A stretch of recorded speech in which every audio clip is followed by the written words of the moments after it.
నమస్తే, welcome to V3 news. లక్ష్యం సమాజహితం. ముందుగా హెడ్లైన్స్.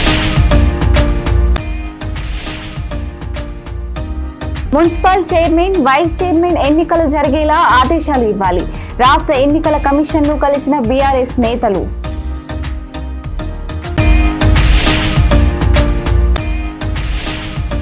కేశినేని ఫౌండేషన్ ద్వారా రైతులకు ఆర్గానిక్ వ్యవసాయంపై సమగ్ర శిక్షణ.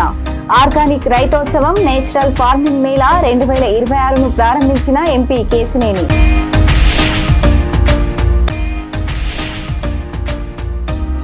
రచయిత, యూట్యూబర్ బొగ్గుల శ్రీనివాస్ది హత్యే విలేకరుల సమావేశంలో వెల్లడించిన ACP Tirupati Reddy.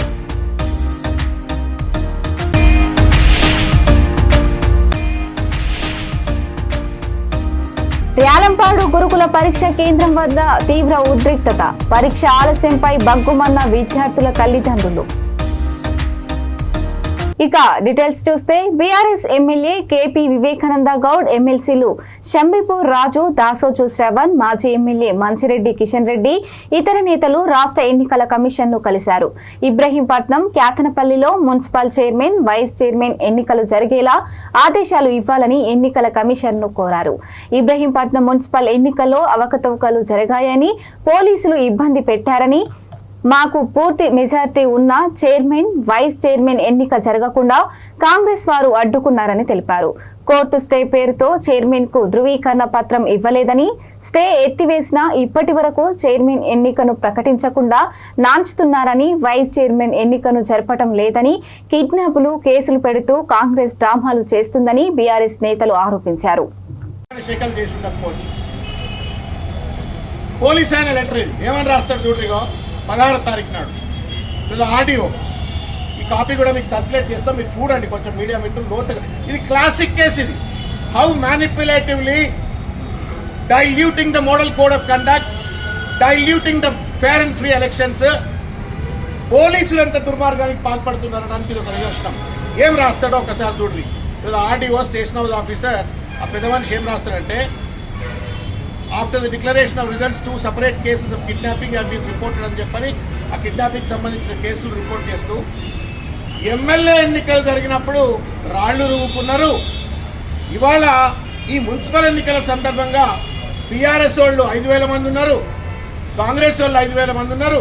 Law and order problem వస్తుంది కాబట్టి, given the prevailing tension, history of unrest and the potential for further escalation and breach of trust during the chairman and vice chairman election, it is respectfully submitted that conducting the scheduled election at this juncture may not be safe and advisable అని చెప్పారంటారు. అంటే law and order problem ఉంది. వేలాది మంది BRS వాళ్ళు, కాంగ్రెస్ వాళ్ళు ఈ ఎన్నిక కోసం అని చెప్పని టౌన్లో ఉన్నారు. మాకు చేత కాదు, మేము పోలీసు వాళ్ళం కాము, మాకు లాఠీలు లేవు, తుపాకులు లేవు, వాళ్ళని చూస్తే భయం అవుతుంది, మాకు ఈ ఎన్నికను పోస్ట్ పోన్ అని చెప్పని లేఖ రాస్తాడు. సిగ్గండి ఇది. It's an insult.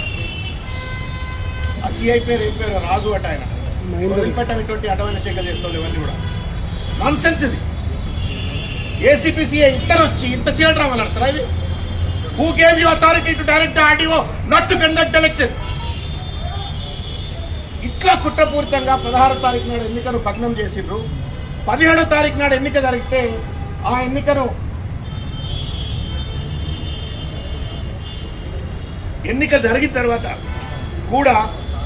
ఎన్నిక జరిగిన తర్వాత కూడా ఇంతవరకు హైకోర్టు ఆర్డర్ ఇచ్చింది. నేను ఇంతకుముందు మీకు చెప్పినట్టుగా 17వ తారీఖు నాడు హైకోర్టు స్టే ఆర్డర్ ఉంది అని చెప్పని జరిగిన ఎన్నికను ఆపించిండ్రు, రిజల్ట్స్ డిక్లేర్ చేయలేదు. 18th నాడు పెద్దలు మీరు పోయి మళ్ళా హైకోర్టు తలుపులు తడితే హైకోర్టు ఏం చేసింది, నేను 17వ తారీఖు నాడు ఇచ్చిన స్టేని నేను వికెట్ చేస్తున్నా, as usual you can go on with your elections అని చెప్పని మళ్ళా 18వ తారీఖు నాడు హైకోర్టు ఆర్డర్ ఇచ్చింది. కేవలం అధికారంలో ఉన్నటువంటి ఒక పార్టీకి లబ్ధి చేకూర్చే విధంగా మొత్తం ఎన్నికల యంత్రాంగం, పోలీసులు అంతా కూడా కుమ్మక్క అయిపోయి ఈరోజు మున్సిపల్ ఎన్నికల్లో తెలంగాణ వ్యాప్తంగా ఇవాళ అనేక దాష్టికాలకు, దుర్మార్గాలకు, ఎన్నికల పైన ప్రజలకు కనీస నమ్మకం పోయేటువంటి ఒక రీతిలో అత్యంత రౌడీజంతో అత్యంత దుర్మార్గంగా వ్యవహరించారు. దానికి ఒక మచ్చ తునక ఇవాళ ఇబ్రహీంపట్నంలో జరుగుతున్నటువంటి ఒక ఎన్నికల తతంగం. మెడకాయ మీద తలకాయ ఉన్నవాడు ఎవడు కూడా ఇంత దుర్మార్గానికి పాల్పడు. రాజ్యాంగం పైన గౌరవం ఉన్నటువంటి వాళ్ళు, ప్రజాస్వామ్యం పైన గౌరవం ఉన్నటువంటి వాళ్ళు, ఎన్నికలు అనేటువంటివి ప్రజలిచ్చిన తీర్పు, దీన్ని గౌరవించాలా అనేటువంటి కేశినేని ఫౌండేషన్ ద్వారా ఎన్టీఆర్ జిల్లాలో సేంద్రియ వాతావరణాన్ని ప్రోత్సహించే దిశగా విస్తృత కార్యక్రమాలు చేపట్టనున్నట్లు ఎంపీ కేశినేని శివనాథ్ ప్రకటించారు. ఎన్టీఆర్ జిల్లాలోని 16 మండలాల్లో మండలాల వారీగా 3 రోజుల సమగ్ర శిక్షణ శిబిరాలు నిర్వహించి రైతులను ఆర్గానిక్ వ్యవసాయం వైపు మళ్లించేందుకు కార్యాచరణ సిద్ధం చేసినట్లు తెలిపారు. ఇందిరాగాంధీ మున్సిపల్ స్టేడియంలో నిర్వహించిన ఆర్గానిక్ రైతోత్సవం, నేచురల్ ఫార్మింగ్ మేళా 2026కు ఎంపీ కేశినేని శివనాథ్ ముఖ్య అతిథిగా హాజరై ఈ కార్యక్రమాన్ని ప్రారంభించారు. ఎంపీ కేశినేని శివనాథ్ నాయకులతో కలిసి సేంద్రియ వ్యవసాయ రైతుల స్టాల్స్ సందర్శించారు. అనంతరం ఆయన మాట్లాడుతూ కేశినేని ఫౌండేషన్ ద్వారా ఎన్టీఆర్ జిల్లాలో సేంద్రియ వ్యవసాయాన్ని ప్రోత్సహించే దిశగా విస్తృత కార్యక్రమాలు చేపట్టనున్నట్లు ప్రకటించారు. జిల్లాలోని 16 మండలాల్లో మండలాల వారీగా 3 రోజుల సమగ్ర శిక్షణ శిబిరాలు నిర్వహించి రైతులను ఆర్గానిక్ వ్యవసాయం వైపు మళ్లించేందుకు కార్యాచరణ సిద్ధం చేసినట్లు ఎంపీ కేశినేని శివనాథ్ తెలిపారు.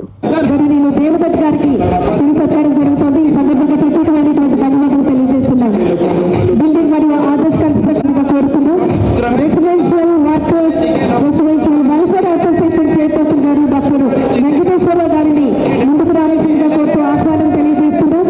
Please come forward. ముందుకు రావాల్సిందిగా కోరుతూ సన్మానం స్వీకరించవలసిందిగా కోరుతున్నాం. May request Shreyas farmers society ప్రొడ్యూసర్గా మీకు వినియోగదారుడిగా కూడా మీకు 2 విషయాలు చెప్పడం పాటు పిఎం ప్రణామ్ స్కీమ్ ద్వారా కేంద్రం ఇచ్చినటువంటి డబ్బులను కూడా నేరుగా మీకే అందించాలని చెప్పి రకంగా కూడా ఆర్థికంగా మీరు లబ్ధి పొందొచ్చు. మేము మా కార్పొరేషన్ నుంచి అతి తక్కువ ధరకే మార్కెట్ ద్వారా ఆర్గానిక్ మెన్యూర్ని కూడా మీకు రాబోయే రోజుల్లో అందించబోతున్నాం.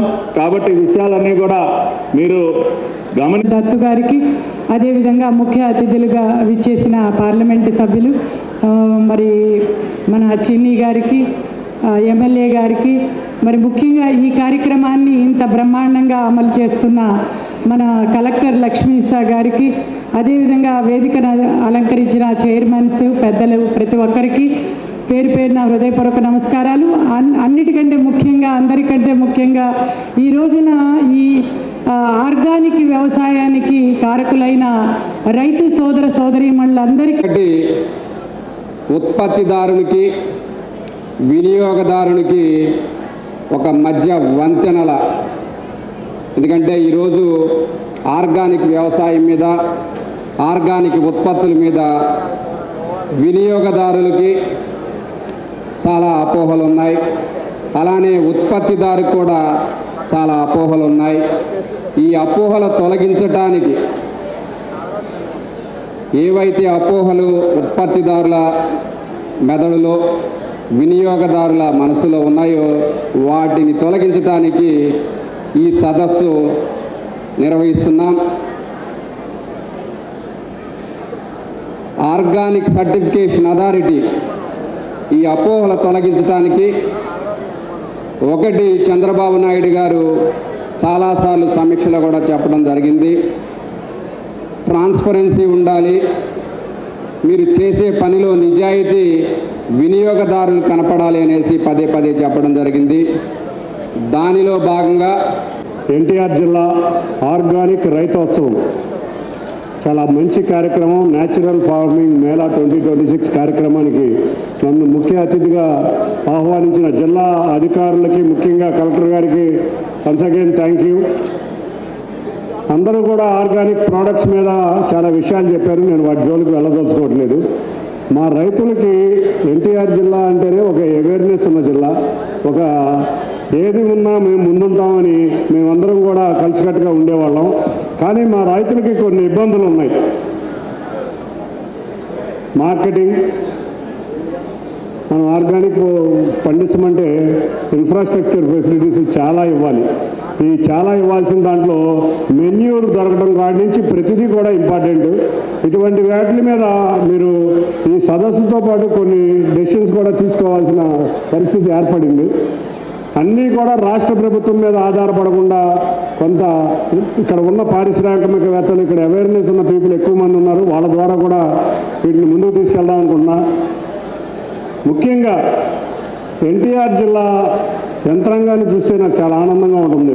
పీడీ డ్రోమో కానీ, పీడీ ఆర్గానిక్ అగ్రికల్చర్ డిపార్ట్మెంట్ కానీ, హార్టికల్చర్ డిపార్ట్మెంట్ కానీ, న్యాచురల్ ఫార్మింగ్ డిపార్ట్మెంట్ కానీ, యానిమల్ హస్బెండరీ కానీ ప్రతినిత్యం నేను ఏదో మీటింగ్కి ఆఫీసుకు పిలుస్తూనే ఉంటాను. చిరాకు పడకుండా కూడా ఎంతో బిజీ షెడ్యూల్లో వాళ్ళందరూ వచ్చి మమ్మల్ని ఎడ్యుకేట్ చేయటం. అంటే నాకు ఫార్మింగ్ మీద పెద్ద ఐడియా లేదు, దాదాపు వాళ్ళతో 7-8 మీటింగ్లు కూడా పెట్టాను.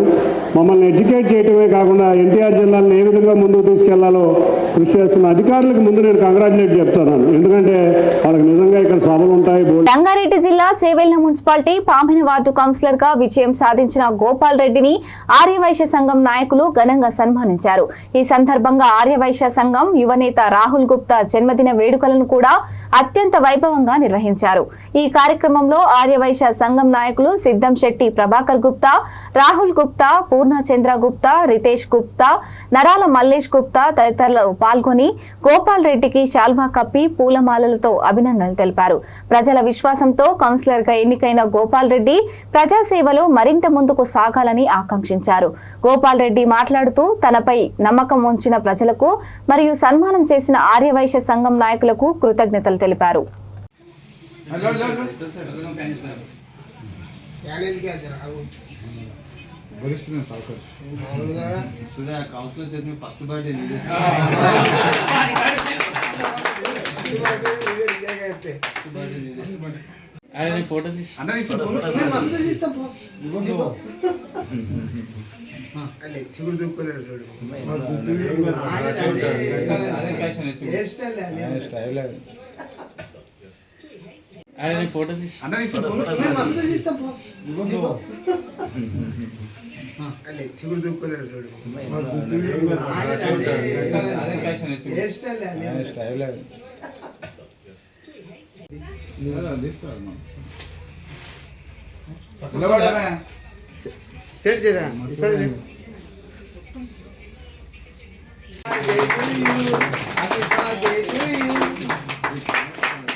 చిన్న స్కూల్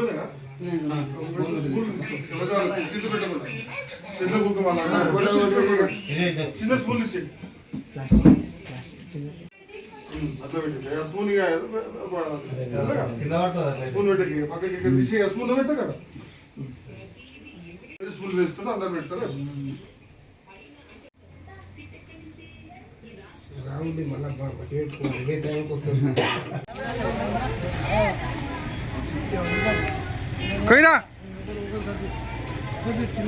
చిన్నది ఇంకా తర్వాత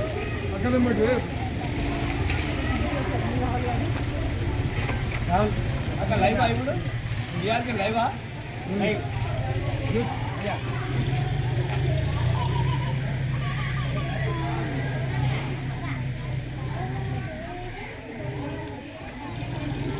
అది కదా కప్పు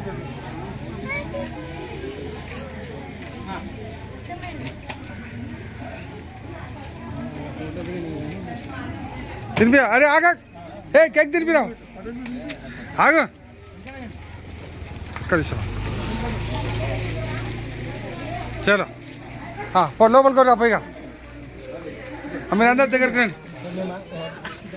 రచయిత యూట్యూబర్ బొగ్గుల శ్రీనివాస్ ది హత్యనని అతని స్నేహితుడు వేణుమాధవరెడ్డి ముగ్గురు వ్యక్తులతో హత్య చేయించాడని ఖమ్మం గ్రామీణ ఏసీపీ తిరుపతి రెడ్డి స్పష్టం చేశారు. ఏసీపీ తన కార్యాలయంలో ఏర్పాటు చేసిన విలేకరుల సమావేశంలో హత్యకు సంబంధించినటువంటి వివరాలను వెల్లడించారు. శ్రీనివాసుకు వేణుమాధవరెడ్డికి మధ్య ఆర్థికపరమైన విభేదాలు ఉన్నాయని, ఈ క్రమంలోని అతడు అడ్డు తొలగించుకునేందుకు కుట్ర పన్నాడని వివరించారు. భద్రాద్రి కొత్తగూడెం జిల్లా అశ్వరావుపేటకు చెందిన పోకల కోటేశ్వరరావు, షేక్ అబ్దుల్ హసీబ్, అదే జిల్లాలోని చుంచుపల్లికి చెందిన ఎండి అజ్మద్ అలీ ఖాన్లను సంప్రదించి వారి సహకారంతో శ్రీనివాస్ ను కారులో విజయవాడకు తీసుకెళ్తూ నార్కట్పల్లి వద్ద హత్య చేయించాడన్నారు. నేరం బయటపడకుండా దర్యాప్తును పక్కదారి పట్టించేందుకు కారులో మృతదేహాన్ని ఉంచి పాలేరు జలాశయంలో తోసేసినట్లు పేర్కొన్నారు. నిందితులను అరెస్టు చేసినట్లు తెలిపారు. అతి తక్కువ రోజుల్లోనే కేసును ఛేదించిన కుసుమంచి సిఐ సంజీవ్, ఎస్ఐలు నాగరాజు, దివ్యశ్రీ, జగదీష్, సంతోష్లను ఏసీపీ అభినందించారు.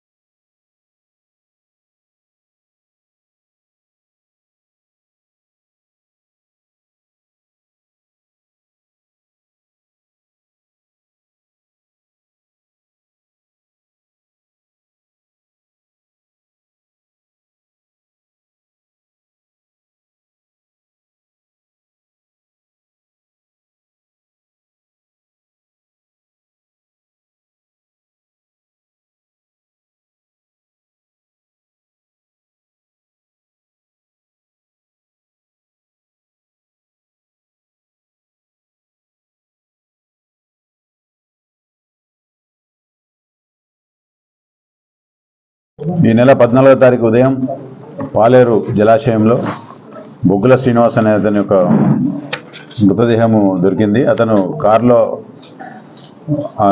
పాలేరు కెనాల్లో పడుతుండగా అక్కడ చేపలు పట్టే వాళ్ళు చూసి ఇమీడియట్ పోయి ఆ కారులోంచి బాడీని బయటికి తీసిండ్రు. తర్వాత కారును కూడా బయటికి తీసిండ్రు. తర్వాత అతన్ని బొగ్గుల శ్రీనివాస్గా ఐడెంటిఫై చేయడం జరిగింది.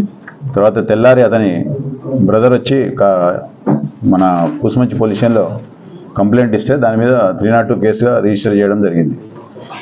ఈ బొగ్గుల దీన్ని నేపథ్యంలో కుసుమంచి సిఐ గారు తర్వాత అతని నేతృత్వంలో 4 బృందాలు ఏర్పాటు చేయడం జరిగింది.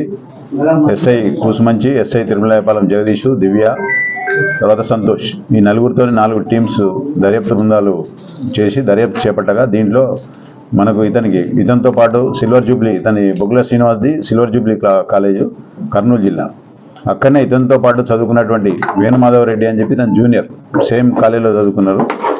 వీళ్ళిద్దరు కూడా బిజినెస్ పార్ట్నర్స్. అంటే ఇతని బొగ్గుల శ్రీనివాస్ ఒకటి బొగ్గుల బీబీక్యూ అనే ఒక ఫర్మ్ ఓపెన్ చేయడం జరిగింది.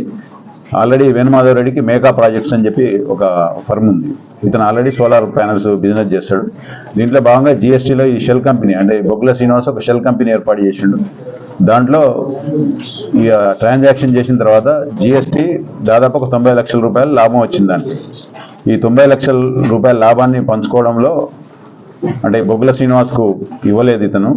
దాన్ని బొగ్గుల శ్రీనివాస్ పదే డిమాండ్ చేయడము, తర్వాత ఈ బొగ్గుల బీబీక్యూ అనే సంస్థకు జిఎస్టీ సంస్థ నుంచి నోటీసులు రావడం, దాన్ని బ్లాక్ లిస్ట్లో పెట్టడం, దానికి పెనాల్టీగా ఒక 1 CR ఇతను దాన్ని ఓపెన్ చేయాలంటే కట్టాల్సి రావడం, వేణుగోపాల్ రెడ్డి కట్టాల్సి వస్తుందనే ఉద్దేశంతో ఈ డబ్బులు ఎగ్గొట్టేందుకు ఇతను వేరే ఒక 3 అసోసియేట్స్తో కలిపి పోకల కోటేశ్వరరావు, తర్వాత షేక్ అబ్దుల్ హఫీజ్, అజ్మద్ అలీ ఖాన్ వీళ్ళతోని ప్లాన్ చేసి ఇతను 14 నైటు అంటే 13 నైటు ఇతన్ని విజయవాడలో ఇతనికి లోన్ అమౌంట్ వస్తుంది, ఆ అమౌంట్ను అతనికి ఇచ్చేస్తా అని చెప్పి శ్రీనివాసుని నమ్మించి తీసుకొని వచ్చి మన నార్కెట్పల్లి మరిపెడ మధ్య రూట్లో అతన్ని కారులో కొట్టి చంపి తీసుకొని వచ్చి ఇక్కడ ఆ కారును యాక్సిడెంట్గా అంటే అతను నడుపుకుంటూ కారులో పడిపోయినట్టు యాక్సిడెంటల్గా చిత్రీకరించాలని చెప్పి ఆ బాడీ నల్లో తేయడం జరిగింది. దాన్ని కూసుమంచి సిఐ గారు మా దర్యాప్తు బృందము దాన్ని సమర్థవంతంగా దర్యాప్తు చేసి 4 నేరస్తులను కూడా అరెస్ట్ చేసి రిమాండ్కు పంపనైనది. ఫర్దర్ ఇన్వెస్టిగేషన్ కూడా ఇంకా పెండింగ్ ఉంది. ఆ వెపన్స్ అన్ని కూడా తర్వాత సీజ్ చేస్తాం. జోగులాంబ గద్వాల జిల్లా ధరూర్ మండలం ర్యాలంపాడు గురుకుల పాఠశాల వేదికగా ఆదివారం జరగాల్సిన గురుకుల ప్రవేశ పరీక్ష నిర్వహణలో తీవ్ర గందరగోళం నెలకొంది. షెడ్యూల్ ప్రకారం ఉదయం 11 గంటలకే ప్రారంభం కావాల్సిన పరీక్ష గంటలు గడుస్తున్నా ప్రారంభం కాకపోవడంతో విద్యార్థులు, తల్లిదండ్రులు తీవ్ర ఆగ్రహం వ్యక్తం చేశారు. దూర ప్రాంతాల నుండి తమ పిల్లలను పరీక్షకు తీసుకొచ్చిన తల్లిదండ్రులు అధికారుల నిర్లక్ష్య వైఖరిని నిరసిస్తూ పాఠశాల గేటు ముందు బైఠాయించారు. ఎండలో విద్యార్థులు, తల్లిదండ్రులు తీవ్ర ఇబ్బందులు పడుతున్నా నిర్వాహకులు సరైన సమాధానం చెప్పకపోవడంతో గురుకుల పాఠశాలల వద్ద పరిస్థితి ఉద్రిక్తంగా మారింది.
జూబ్లీహిల్స్ లో నటుడు బాలకృష్ణ నివాసం సమీపంలో రోడ్డు ప్రమాదం చోటు చేసుకుంది.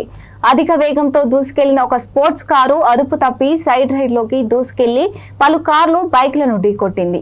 ఎదురుగా వస్తున్న పలువురు ప్రయాణికులు తీవ్రంగా గాయపడ్డారు. వాహనాలు రోడ్డంతా చెదరగొట్టి ఉండడంతో ట్రాఫిక్ కు భారీ అంతరాయం ఏర్పడింది. పోలీసులు ఘటనా స్థలానికి చేరుకుని ట్రాఫిక్ ను మళ్లించారు.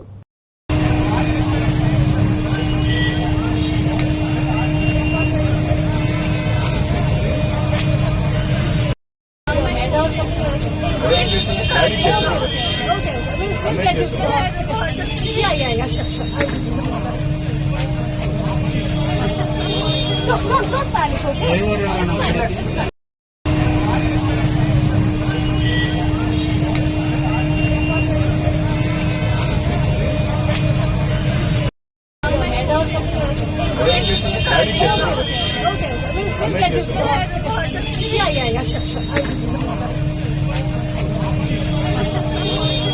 Don't panic, okay? It's fine, it's fine. Municipal chairman, vice chairman ఎన్నికలు జరిగేలా ఆదేశాలు ఇవ్వాలి. రాష్ట్ర ఎన్నికల కమిషన్ను కలిసిన బీఆర్ఎస్ నేతలు.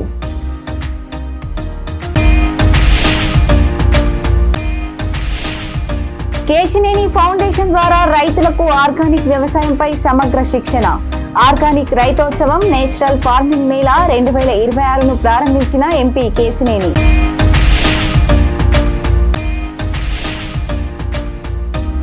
రచయిత, యూట్యూబర్ బొగ్గుల శ్రీనివాస్ ది హత్యే విలేకరుల సమావేశంలో వెల్లడించిన ఏసీపీ తిరుపతి రెడ్డి.